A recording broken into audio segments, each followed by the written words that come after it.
Intervalos. Un intervalo expresa generalmente un conjunto de valores sobre un eje de coordenadas.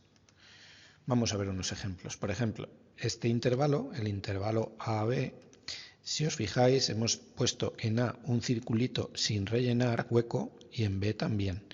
Entonces eso indica que se admiten todos los valores que hay entre A y B, pero sin incluir ni A ni B.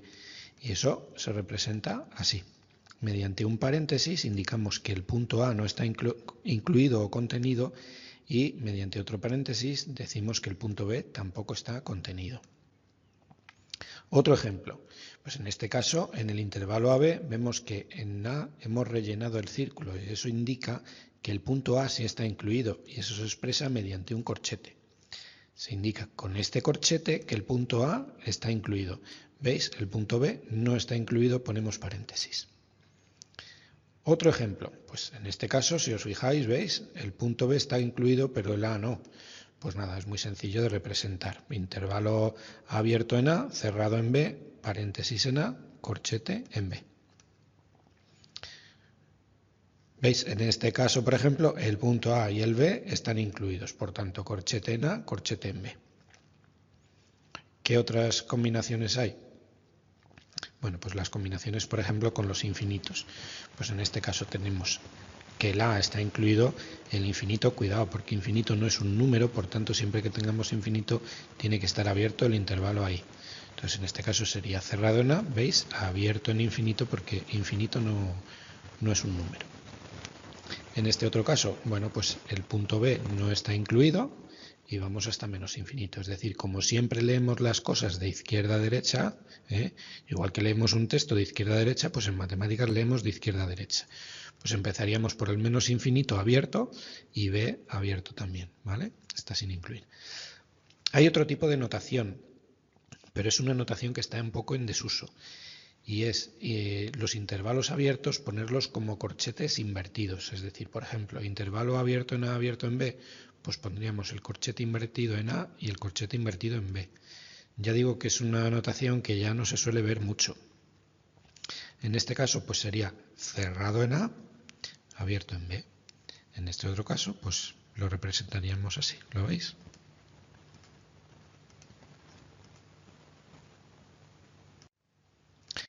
¿Es un límite?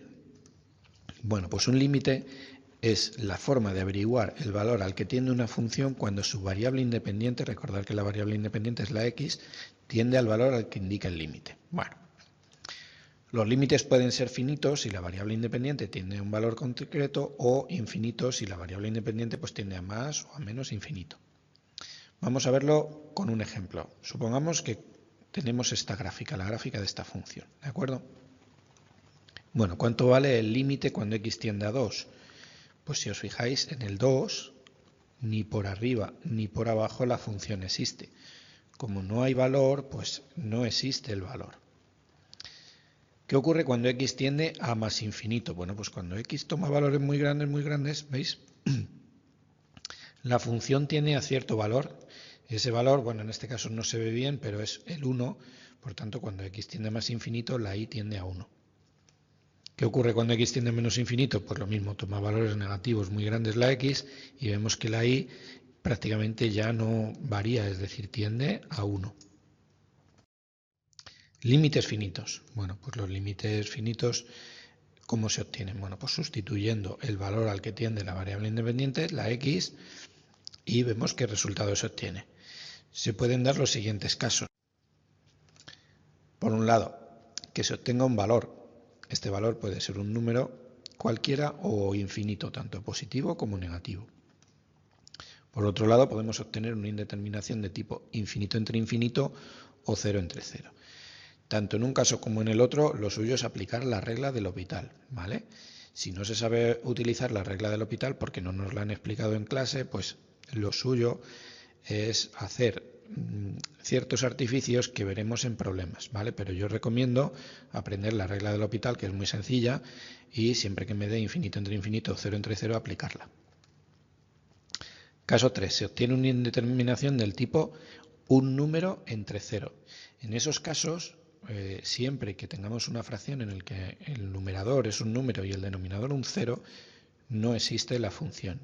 Como no existe la función en ese punto, lo que tenemos que hacer es estudiar los límites laterales para ver cómo se comporta la función a la izquierda y a la derecha de ese punto del cero. Límites infinitos. Bueno, pues en el caso en el que tengamos fracciones polinómicas se pueden distinguir tres posibilidades. Grado del numerador mayor que el grado del denominador. En este caso el resultado siempre es infinito. Cuidado con el signo, ¿vale? Porque no tiene por qué dar, si es el límite cuando x tiende a más infinito, no tiene por qué dar el resultado más infinito, puede que me dé menos infinito. Grado del numerador menor que el grado del denominador. Bueno, pues en este caso siempre el resultado va a ser cero, porque el denominador va a crecer más que el numerador y por tanto va a tender a cero. Y grado del numerador igual que el grado del denominador, bueno, pues en este caso se obtiene un número. En aquellos casos en los que se obtengan indeterminaciones que no puedan resolverse por ninguno de los métodos vistos aquí, podrá emplearse la regla del L'Hopital. De hecho, la regla del L'Hopital se puede aplicar en estos tres casos, ¿vale? Pero bueno, a veces es más sencillo tener en cuenta estas pequeñas normas que aplicar L'Hopital, pero bueno, se puede hacer de las dos maneras. Continuidad en un punto.